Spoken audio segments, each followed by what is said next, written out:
Hello students, मैं धीरज वर्मा आपके अपने इस YouTube channel DS education platform पर आपका स्वागत है।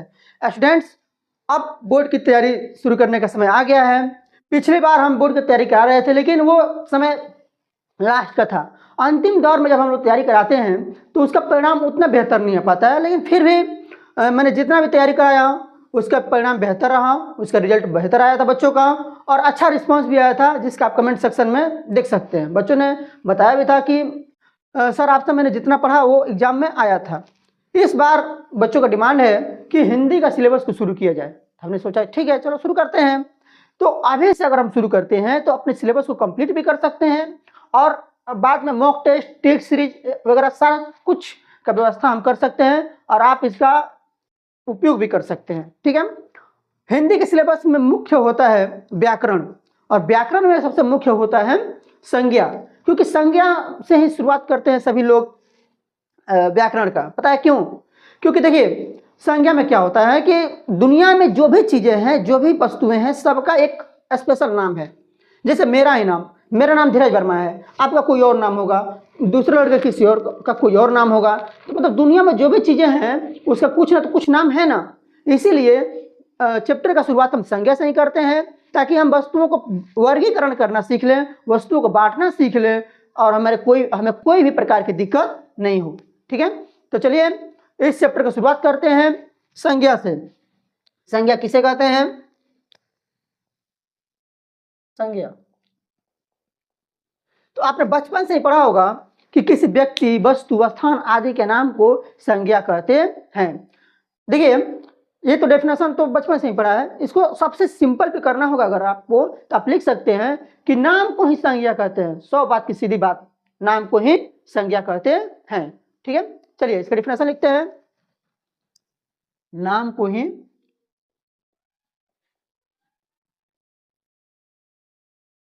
संज्ञा कहते हैं। अगर इसका बड़ा डेफिनेशन लिखना आपको तो भी कोई दिक्कत नहीं है, आप इसको ये भी लिख सकते हैं, या किसी व्यक्ति, वस्तु, स्थान, भाव आदि के नाम को संज्ञा कहते हैं। आदि के नाम को संज्ञा कहते हैं। जैसे अब संज्ञा के क्या किसको बोलते हैं, जैसे देख लेते हैं। जैसे में मान लीजिए कि व्यक्ति का नाम क्या हो सकता है? व्यक्ति का नाम हो सकता है नैना सुनैना, हो सकता है नैना सुनैना, और भी राम, अनमोल हो सकता है नाम। स्थान का नाम हो सकता है तो पचमुआ हो गया, परड़िया हो गया, मलपुरा हो गया, कटिया हो गया, कटिया हो गया।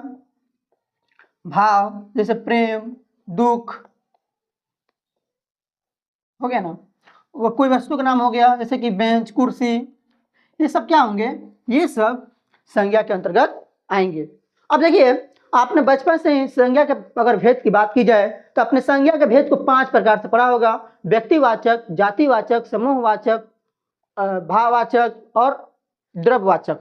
ये अपने संज्ञा के प्रकार को पढ़ा होगा। लेकिन हम ये वीडियो कुछ कॉम्पिटिटिव एग्जाम के बच्चों के लिए भी बना रहे हैं, यानी कि एक ही वीडियो में आपके सारे डाउट्स को क्लियर कर दें, आपके सारे प्रॉब्लम्स को सॉल्व कर दें। इसलिए हम इसमें इसके कुछ और भी प्रकार को बताएंगे। ठीक है। जैसे कि संज्ञा को अगर हम पहले प्रकार में बांटे, पहले तरीके से, तो प्राणीवाचक संज्ञा और अप्राणीवाचक संज्ञा में बांटेंगे। अप्राणीवाचक संज्ञा में बांट सकते हैं। सर ये तो पहली बार सुन रहे हैं हम, प्राणीवाचक संज्ञा और प्राणीवाचक संज्ञा, बच्चों का ये कहना होगा। तो देखिए, आपके डाउट्स को क्लियर कर दूं कि दुनिया में, देखिए दुनिया में जब वस्तुएं 2 ही प्रकार की हो सकती हैं, या तो वो सजीव होगा या तो वो निर्जीव होगा। यानी वस्तुएं जीवित होंगी या मरी होंगी। तो जो जीवित वस्तुएं हैं, सजीव वस्तुएं हैं, उसको किस में रखेंगे? प्राणीवाचक संज्ञा में रखेंगे। और जो वस्तुएं निर्जीव हैं उसे किस में रखेंगे?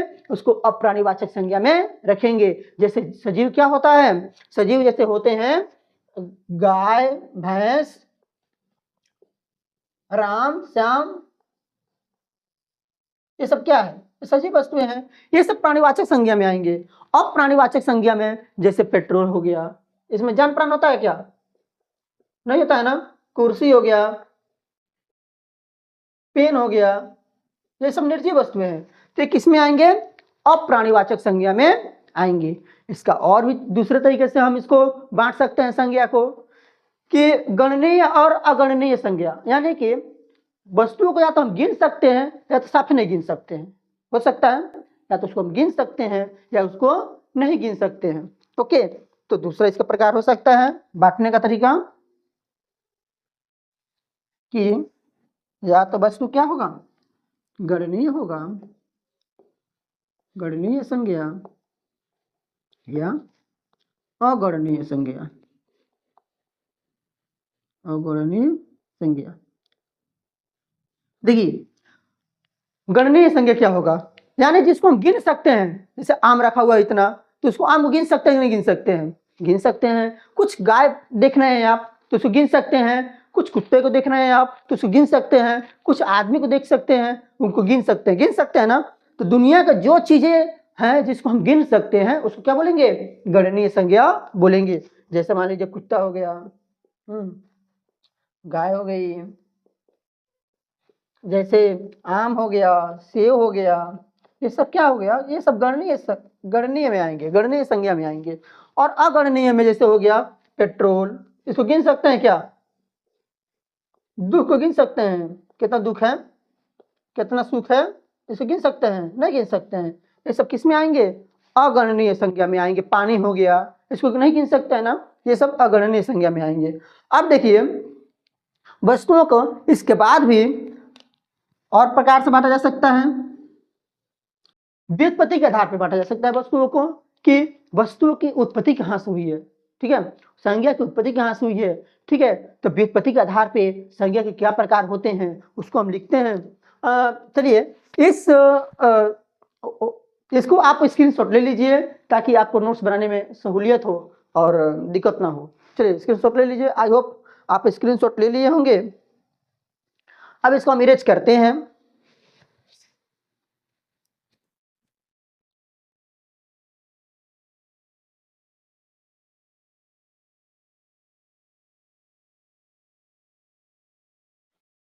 इरेज करते हैं।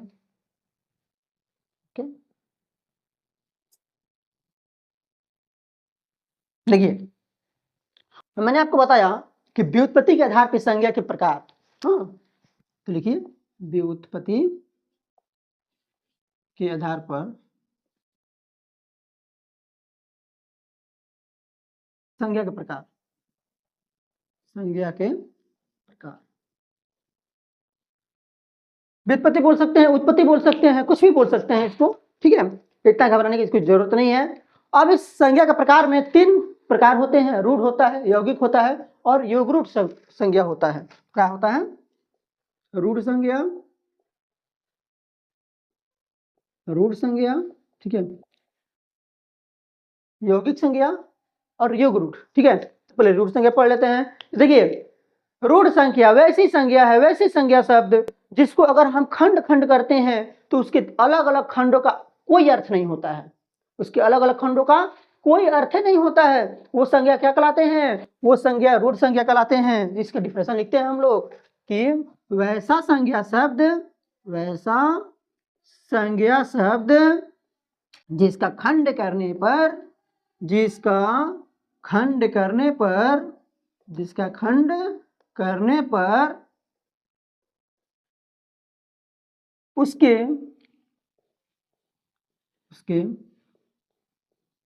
अलग अलग भाग निरर्थक हो, निरर्थक हो, माने उससे कोई अर्थ नहीं हो। ठीक है, जो उसके भाग टूटेगा उससे कोई अर्थ नहीं होगा, वो क्या कहलाएगा? रूढ़ संज्ञा कहलाएगा। जैसे देख लीजिए, जैसे आम, लीची, कुत्ता, बिल्ली, ये सब क्या है? ये सब रूढ़ संज्ञा है। सर कैसे रूढ़ संज्ञा? मुझे तो समझ में नहीं आया। चलिए इसको समझाते हैं। देखिए कैसे इसका होता है। आम हो गया, आम, आम को अगर लिखेंगे तो आ प्लस म लिखेंगे, नहीं लिखेंगे। लीची कैसे लिख सकते हैं, ली प्लस ची। कुत्ता क्या लिख सकते हैं, कु प्लस ता, लिख सकते हैं ना जी। बिल्ली को लिख सकते हैं बी प्लस ली ना जी, बी प्लस ली लिख सकते हैं, बिल्ली को लिख सकते हैं ना। अब देखिए तो आ से कुछ बनता है क्या, आ से कुछ बनता है, इसका अर्थ होता है, नहीं होता है। म से कुछ बनता है, नहीं होता है। ली से कोई कुछ बनता है, इसे ली से कुछ इसका अर्थ नहीं होता है। ची का भी कोई अर्थ नहीं बनता, यानी कि हम ली और ची को मिला देंगे तो लीची तो बन जाएगा, लेकिन अगर लीची को तोड़ते हैं, अगर इसका दो भाग करते हैं तो ली प्लस ची होगा, लेकिन ली का भी कोई अर्थ नहीं होता है और ची का भी कोई अर्थ नहीं होता है। इस प्रकार ऐसे शब्द जिसका अगर हम खंड करते हैं और उसका कोई अर्थ नहीं निकलता है, वो क्या कहलाता है, रूढ़ संज्ञा कहलाता है। ठीक है, चलिए दूसरा लिखते हैं इसमें। रूढ़ के बाद से यौगिक संज्ञा, यौगिक संज्ञा। देखिए वैसे संज्ञा शब्द जिसके खंड करने पर उसके जो खंडित शब्द होते हैं, जिसके जो खंडित शब्द निकलते हैं, उससे उसका मूल जो अर्थ होता है उसका क्या होता है, अर्थ सेम सेम मिलते हैं उसके अर्थ। जो जैसे देखिए मेरे कहने का मतलब है कि आ प्लस म है, अगर तोड़ेंगे तो इसका जो अर्थ निकलेगा वो आम में भी आना चाहिए।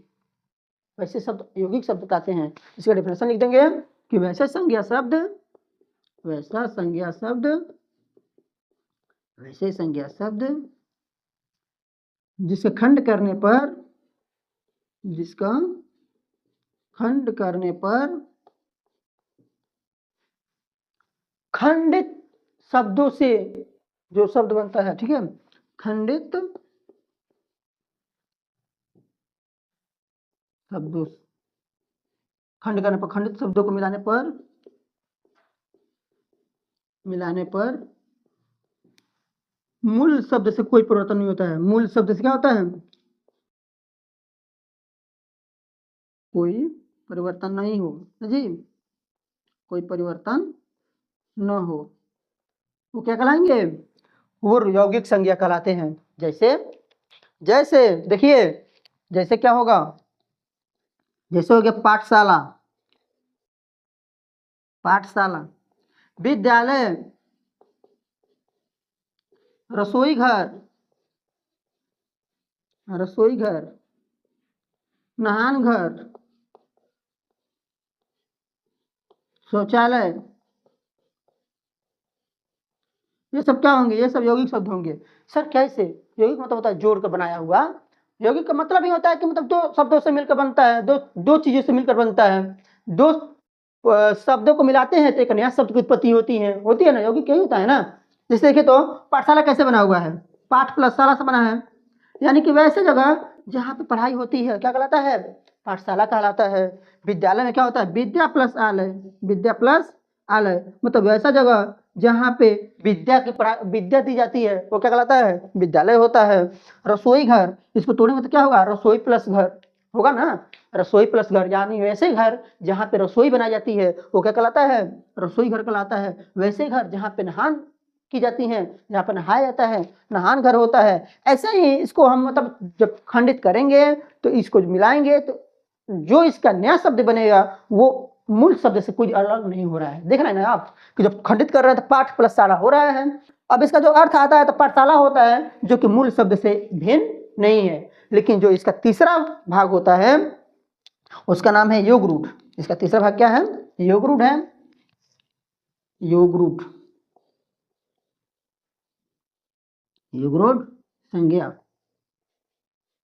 देखिए वैसा संज्ञा शब्द जिसका खंड करने पर जो खंडित शब्द होते हैं उसका अर्थ मूल शब्द से अलग हो जाता है, वो क्या कहलाता है, योग रूढ़ शब्द कहलाता है। ठीक है, इसको लिख देते हैं डेफिनेशन। वैसे संज्ञा शब्द, वैसे संज्ञा शब्द जिसका खंड करने पर, जिसका खंड करने पर खंडित शब्द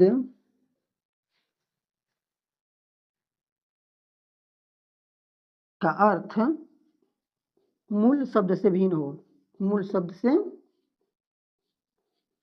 भिन्न हो, मूल शब्द से क्या हो, भिन्न हो, वो क्या कहलाएगा, योग रूढ़ कहलाता है, योग रूढ़ संज्ञा कहलाता है, संज्ञा कहलाता है। जैसे सर जैसे क्या होगा, आइए जैसे देखते हैं, जैसे होगा पंकज, जैसे क्या होगा पंकज। इसका आप लोग स्क्रीनशॉट ले लीजिए, मैं इसको समझा रहा हूँ आपको, आई होप आप ले लिए होंगे स्क्रीनशॉट। चलिए, पंकज का मतलब क्या होता है, पंकज का मतलब होता है कमल। आप जानते हैं अच्छे से कि पंकज का मतलब क्या होता है, कमल होता है। और पंकज को तोड़ेंगे तो कैसे टूटेगा, पंक प्लस ज टूटेगा ना। आप लोगों को पता है कि पंकज को तोड़ेंगे तो पंक प्लस ज होगा। अब इसमें देखिए क्या होता है, पंक का मतलब होता है कीचड़ से, पंक का मतलब क्या होता है कीचड़ से, और ज का मतलब होता है जन्मा हुआ। तो कीचड़ से जो जन्मता है उसको बोलते हैं पंकज। तो बच्चों का ये कहना होता है सर कमल तो कीचड़ से ही जन्मता है, कीचड़ में ही उसकी उत्पत्ति होती है, तो इसमें क्या मतलब अलग हो गया, मतलब इसको हम यही कह रहे हैं ना कि अगर पंकज को तोड़े तो जो इसके शब्द आते हैं खंडित शब्द, इसका जो अर्थ निकलेगा इससे अलग होगा, मैं यही कह रहा हूं। तो बच्चे कहते हैं कि पंक प्लस ज है सर, तो पंक मतलब होता है कीचड़ से और ज से जन्मा हुआ, तो इसका अर्थ कैसे अलग हो गया कमल से। तो देखिए बाबू, आपको मैं बता दूं कि कीचड़ से सिर्फ कमल थोड़ी नहीं जन्मता है, और भी बहुत सारे पेड़ पौधे जन्मते हैं, और भी बहुत सारे फूल का जन्म होता है। तो क्या सबको हम कमल बोल देंगे, नहीं बोल सकते हैं ना, बिल्कुल नहीं बोल सकते हैं। तो इसलिए जब हम पंक प्लस ज को मिलाते हैं तो पंकज के अर्थ से भिन्न हो जाता है। इस प्रकार के शब्द, इस प्रकार से शब्द जो होते हैं वो क्या कहलाते हैं, योग रूढ़ संज्ञा कहलाते हैं। ऐसे संज्ञा जब जिसको हम खंड करते हैं तो खंड करने से जो नया शब्द बनता है वो नया शब्द क्या होता है, मूल शब्द से अलग हो जाता है, मूल शब्द से उसका अर्थ भिन्न हो जाता है, वो क्या कहलाता है, योग रूढ़ संज्ञा कहलाता है। चलिए, आई होप ये आप लोग समझ चुके होंगे। अब इसके बाद से आपको चौथा बताने जा रहे हैं, अर्थ के आधार पर संज्ञा के प्रकार। वो सबसे इंपॉर्टेंट है, 6 क्लास से 12 क्लास के बच्चों के लिए वही पढ़ाई जाती हैं। ये सब तो बहुत कम पढ़ाया जाता है आप लोगों को, ठीक है। ये कंपटीशन के लिए अभी तक मैंने जितना आपको पढ़ाया वो कंपटीशन के बच्चों के लिए बहुत ज्यादा इंपॉर्टेंट था, लेकिन अगर आप भी पढ़ लेते हैं तो आपके लिए नुकसान तो होगा नहीं। ओके, मेरा उद्देश्य है कि एक ही वीडियो में आपके सारी चीजों को सॉल्व कर दिया जाए। ये नहीं कि संज्ञा पढ़ना है तो आप 3-4 वीडियो किसी की देखते रहें, नहीं, आप एक ही वीडियो देखिए लेकिन आपका संज्ञा खत्म हो जाए। ओके, चलिए इसको इरेज करते हैं।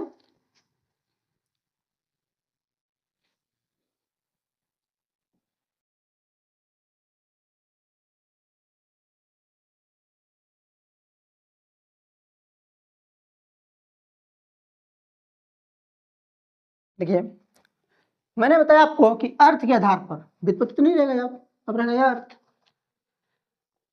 तो अर्थ के आधार पर संज्ञा के कितने प्रकार होते हैं, 5 प्रकार होते हैं, जिसमें हम लोग पहला पढ़ने जा रहे हैं व्यक्तिवाचक संज्ञा। क्या पढ़ने जा रहे हैं, व्यक्तिवाचक संज्ञा। आपको हमारा पढ़ाया हुआ समझ में आ रहा है कि नहीं आ रहा है, कमेंट सेक्शन में जरूर बताएं, ताकि हम और अच्छे से आपको वीडियो को कंप्लीट करते रहें, हमारा भी मनोबल बढ़े, ठीक है।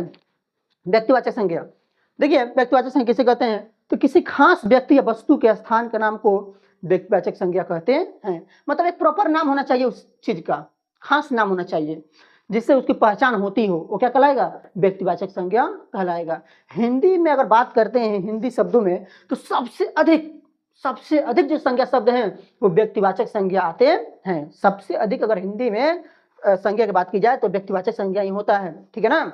चलिए इसका डेफिनेशन लिखते हैं कि किसी व्यक्ति,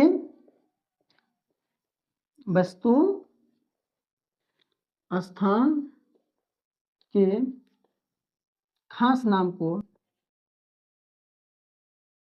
को व्यक्तिवाचक संज्ञा कहते हैं। क्या बोलते हैं, व्यक्तिवाचक संज्ञा कहते हैं। ओके, अब देखिए इसमें व्यक्ति का नाम भी हो सकता है, नदियों का नाम भी हो सकता है, तो ऐसे बहुत सारे चीज होंगे जिसको हम क्रम वाइज आपको लिखते जा रहे हैं, और आप समझ लीजिएगा कि कौन कौन से चीज व्यक्तिवाचक में आते हैं, क्योंकि बाद में बच्चे भ्रमित हो जाते हैं व्यक्तिवाचक छांटने में, जातिवाचक छांटने में, और एग्जाम में यही आता है, कोई शब्द दे देगा और बोलेगा कौन सा व्यक्तिवाचक है कौन सा जातिवाचक है। बच्चे व्यक्तिवाचक और जातिवाचक में बहुत ज्यादा भ्रमित होते हैं, इसलिए आज आपका पूरा का पूरा प्रॉब्लम सॉल्व कर देंगे, आपके सारे डाउट्स को क्लियर कर देंगे। ओके, देखिए पहला है व्यक्तिवाचक संज्ञा, व्यक्तियों का नाम, व्यक्तियों के नाम, नदियों के नाम, ठीक है, झीलों समुद्रों, झीलों के नाम, समुद्रों के नाम,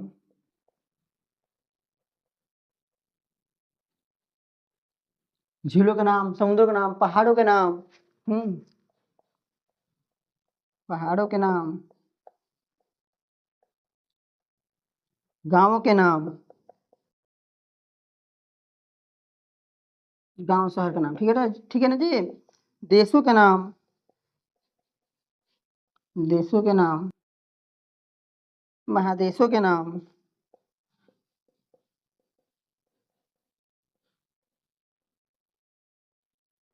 ठीक है, पुस्तकों के नाम, इसका अगला पुस्तकों के नाम, ओके, पत्र पत्रिकाओं का नाम,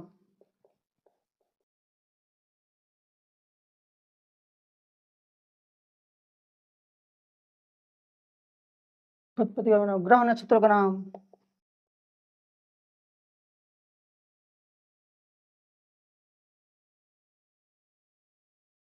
दिनों के नाम,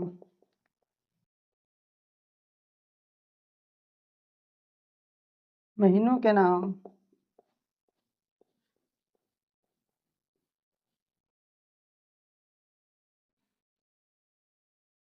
प्रकाशनों के नाम,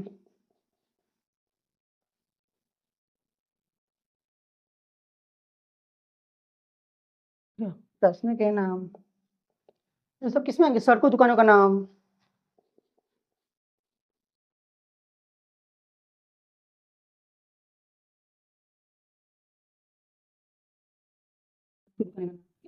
सब किसमें आएंगे, आपके विशेषण संज्ञा में आएंगे। मान लीजिए नगरों का नाम, नगरों के नाम, ठीक है, नगर। देखिए बाबू, इससे आपको तो ये डिक्लेयर हो जाएगा आज कि अगर इसमें से कुछ भी पूछेगा तो आप आंख बंद करके टिक लगा सकते हैं कि ये किस चीज में आते हैं, व्यक्तिवाचक संज्ञा के नाम में आते हैं। जैसे व्यक्तियों के नाम में मान लीजिए कि सोनम हो गया, आदमी का नाम है, लड़की का, ठीक है, मंटू हो गया, रवि किशन हो गया, हरिओम हो गया, ये सब किस में आएंगे, व्यक्तियों के नाम में आएंगे। नदियों का नाम जैसे गंगा नदी, यमुना नदी, सरस्वती नदी, ये किस में आएंगे, व्यक्तिवाचक में आएंगे। झीलों का नाम जैसे डक झील, वैकाल झील, वैकाल झील। समुद्रों का नाम जैसे प्रशांत महासागर, हिंद महासागर, आता है ना। पहाड़ों का नाम जैसे अल्पस पर्वत, हिमालय पर्वत। गांवों का नाम जैसे परड़िया हो गया, मलपुरा हो गया, कटिया हो गया, ये सब किस में आएंगे, ये सब व्यक्तिवाचक संज्ञा में आएंगे। देशों का नाम जैसे अपना प्यारा भारत हो गया, अपना दुश्मन पाकिस्तान हो गया ना जी, चीन हो गया। महादेशों का नाम जैसे हिंद महासागर, सॉरी महादेशों का नाम हमने पूछा है, तो महादेशों में क्या होंगे कि एशिया हो गया, यूरोप हो गया, हाँ, अफ्रीका, अंटार्कटिका, अटलांटिक, ठीक है। पुस्तकों का नाम जैसे मान लीजिए कि हिंदी साहित्य हो गया, ठीक है। पत्र पत्रिकाओं का नाम जैसे कि पत्रिकाओं का नाम हो गया, जैसे कि उड़ान, ये नाम। ग्रह नक्षत्र, जैसे ग्रह नक्षत्र में क्या होता है, शनि ग्रह चढ़ते हैं आपके आदमी के ऊपर। शनि हो गया, सोम मंगल ग्रह चढ़ते हैं। सूर्य हो गया अपना, चंद्रमा हो गया, ये क्या हो गया, ये सब व्यक्तिवाचक संज्ञा में आएंगे। दिनों का नाम, सोमवार, मंगलवार इत्यादि। ओके। महीनों के नाम, जनवरी, फरवरी, चैत, वैशाख, ये सब किस में आएंगे, ये सब व्यक्तिवाचक संज्ञा में आते हैं। प्रकाशनों के नाम, जैसे भारती भवन, ये किस में आएंगे, व्यक्तिवाचक में आएंगे। सड़क दुकानों का नाम, जैसे आप सड़क दुकानों का नाम सुने होंगे कि विशाल बैटरी, दुकान नाम होता है ना। सड़कों का नाम जैसे हो गया साधु चौक,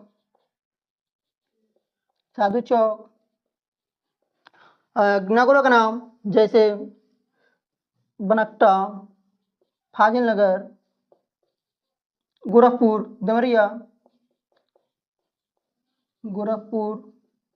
देवरिया, ये सब किस में आएंगे, ये सारे के सारे नाम किस में आएंगे, व्यक्तिवाचक संज्ञा के अंतर्गत आते हैं। चलिए, आई होप आपने समझा होगा। इसका आप स्क्रीनशॉट ले लीजिए, मैं कैमरा में नहीं आ रहा हूँगा, आप स्क्रीनशॉट ले लीजिए ताकि आप आराम से अपनी तैयारी को पूरी कर सकें। अब इसके बाद से हम पढ़ते हैं व्यक्तिवाचक के बाद से जातिवाचक संज्ञा का। ठीक है, व्यक्तिवाचक बाद क्या पढ़ते हैं, जातिवाचक संज्ञा का। इसे मिटा दो। ओके, व्यक्तिवाचक संज्ञा हो गया।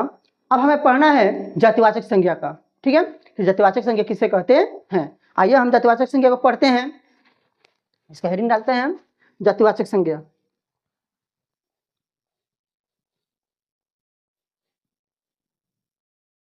देखिए, मैंने आदमी का नाम को बोला कि राम, श्याम, ठीक है, तो ये सब खास चीजों का नाम है।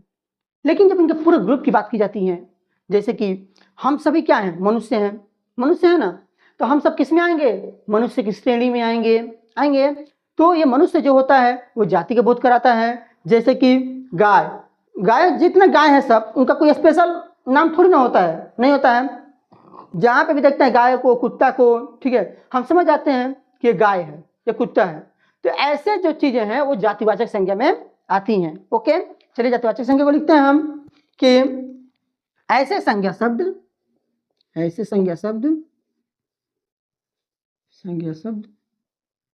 जिससे पूरी जाति का बोध हो,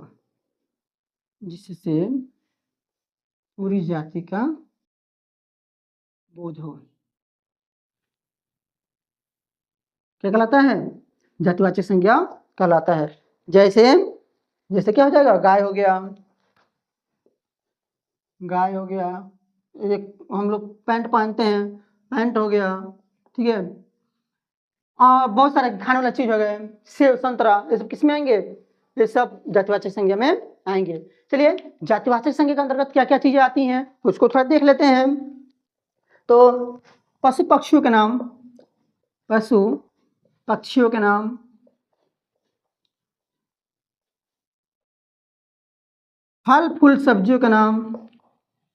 फूल सब्जियों के नाम,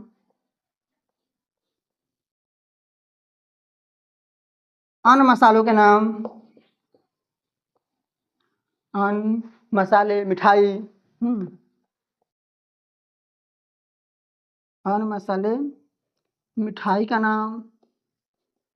उसके बाद से पहनने ओढ़ने बिछाने वाली चीजों का नाम, पहनने ओढ़ने बिछाने वाले वस्तुओं का नाम,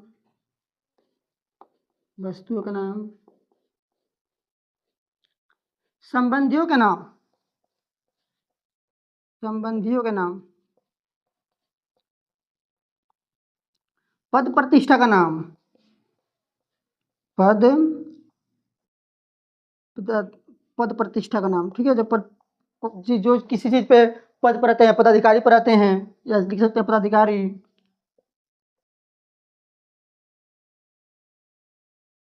व्यवसायिकों, ठीक है। सवारियों का नाम,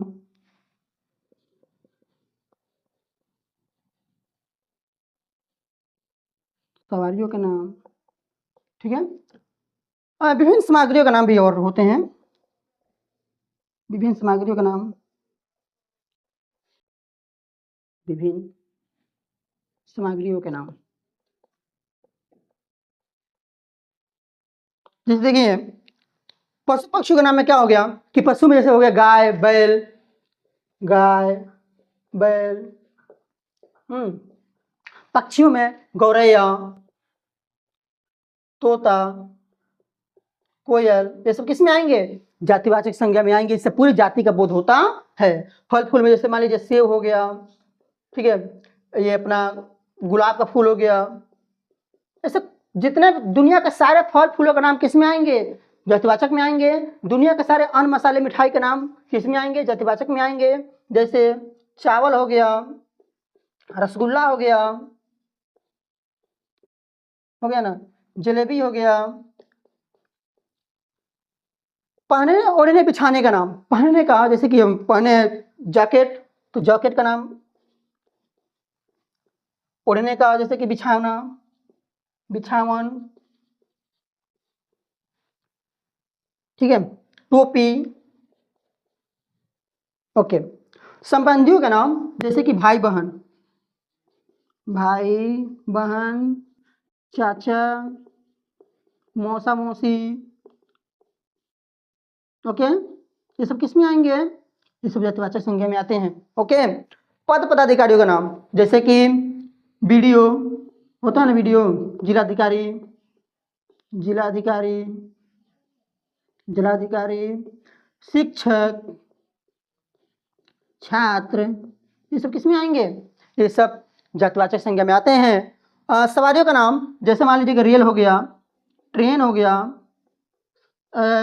जहाज हो गया, ठीक है, ये सब किस में आएंगे?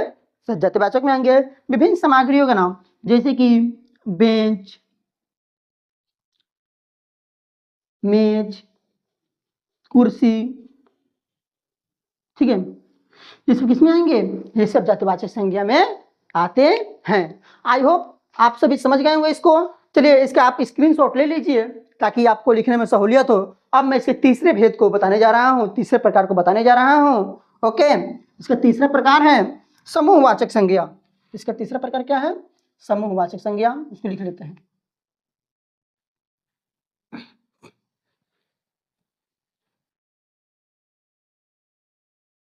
समूहवाचक संज्ञा तीसरा प्रकार क्या है? तो समूहवाचक संज्ञा। नाम से ही पता चल जाता है कि ये इसमें क्या किस चीज के बारे में बात हो रही है। तो ऐसे संज्ञा शब्द जिससे पूरे समूह के बारे में पता चले, ठीक है जी। ऐसे संज्ञा शब्द, ऐसे संज्ञा शब्द जिससे पूरी समूह के बारे में पता चले, वो क्या कर ले, उसको क्या बोलते हैं हम? उसको बोलते हैं समूहवाचक संज्ञा। जो क्या बोलते हैं? समूहवाचक संज्ञा। जैसे कि भीड़, भीड़ में एक आदमी थोड़ी ना रहता है जी, भीड़ में ढेर लोग रहते हैं, एक समूह होता है।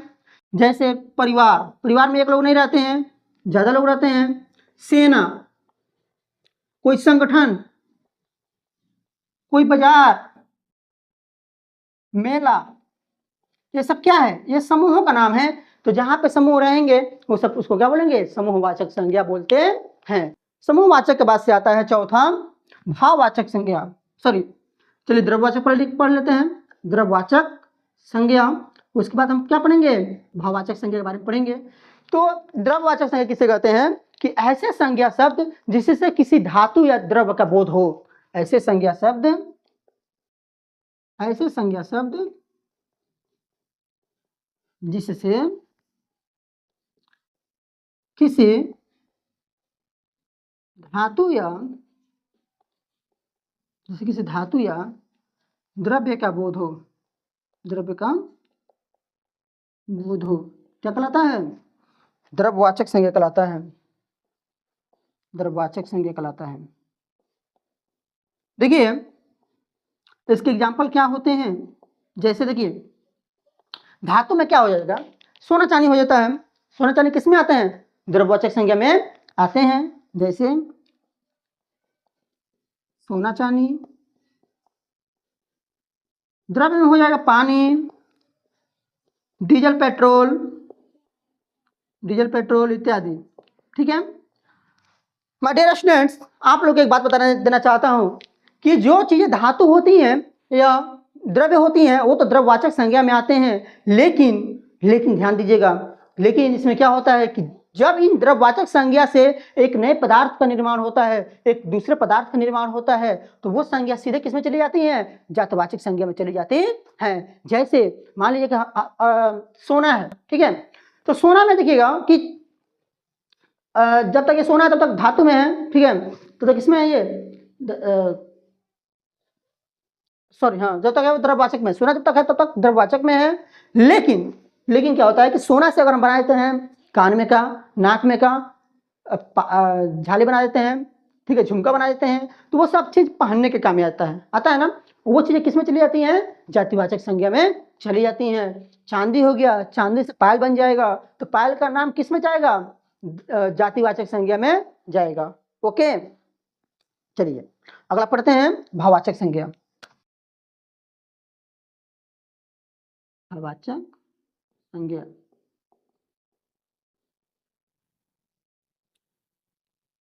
देखिए भाववाचक संज्ञा का डिफिनेशन क्या होता है कि ऐसे संज्ञा शब्द ऐसे संज्ञा शब्द जिससे किसी वस्तु के धर्म या भाव का बोध प्रकट हो,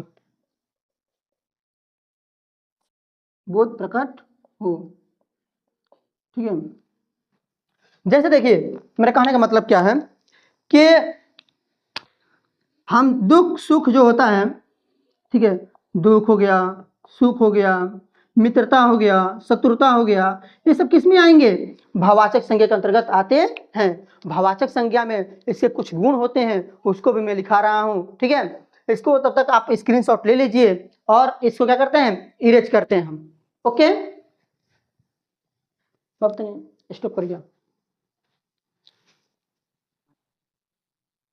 भाववाचक संज्ञा मैंने अभी आपको बताया कि किसी वस्तु के भाव या धर्म के बोध को जो प्रकट करता है भाववाचक संज्ञा कहलाता है। देखिए उसके कुछ गुण हैं जिसको आप आसानी से समझ सकते हैं कि उसके किसी व्यक्ति का कोई गुण, कोई भी गुण, जैसे कि हमारी चतुराई जो है, हमारी सौंदर्य, हमारी चालाकी, ये किस में आएंगे? भाववाचक संज्ञा में आएंगे। हमारे भाव, जैसे हम आपसे मित्रता करते हैं, आपसे दुश्मनी करते हैं, आपसे शत्रुता करते हैं, वो भी किस में आएंगे? भाववाचक संज्ञा में आएंगे। हमारी जवानी, बुढ़ापा, बचपना, ये सब अवस्था है और ये सब अवस्था भाववाचक संज्ञा में आती हैं। कोई चीज की लंबाई नापनी है, लंबाई, चौड़ाई, ऊंचाई, यानी कि जो भी माप होता है, माप भी किस में आता है? भाववाचक संज्ञा में आता है। और जो हम क्रियाएं करते हैं जैसे कि दौड़ना, धूपना, हाँ, दौड़ धूप करते हैं, पढ़ाई करते हैं, लिखाई करते हैं, ये सब किस में आते हैं? भाववाचक संज्ञा में आते हैं। या कोई हम गति करते हैं जैसे कि हमारे अंदर सुस्ती होती है, या दौड़ते हैं, जल्दीबाजी करते हैं, या हमारे फुर्ती होती है, वो भी किस में आते हैं? भाववाचक संज्ञा में आते हैं। और जो हम स्वाद चखते हैं, मिठास, तितास, कड़वाहट, ठीक है, होता है ना, वो सब किस में आते हैं? भाववाचक संज्ञा में आते हैं। और अमूर्त भावनाएं, जैसे कोई हमारी जो भावनाएं हैं, दुख हो गया, करुणा हो गया, दया हो गया, ये सब भावनाएं किस में आती हैं? भाववाचक संज्ञा में आती हैं। आई होप कि अब आप लोग के पास अगर संज्ञा का खूब भंडार भी भर दिया जाए तो भी आप लोग को दिक्कत नहीं होगा, आप आसानी से इसमें पहचान लेंगे कि कौन से संज्ञा किस में आते हैं, ठीक है, कि व्यक्तिवाचक में आता है, जातिवाचक में आता है, समूहवाचक में आता है, किस में आता है, आप लोग आसानी से जान लेंगे। आई होप आपको ये वीडियो समझ में आई होगी। तो आप अपने अधिक से अधिक दोस्तों को ये वीडियो भेजिए, आप व्हाट्सएप पे इसके लिंक को शेयर कर दीजिए, ज़्यादा से ज़्यादा लोगों के पास पहुंचाइए ताकि अधिक से अधिक बच्चे इस वीडियो से जुड़ें और हम अपने सिलेबस को जल्दी से जल्दी खत्म कर लें और अच्छे से पढ़ाई हो सके और बोर्ड का एग्जाम आप लोग का बेहतर जा सके। चलिए धन्यवाद।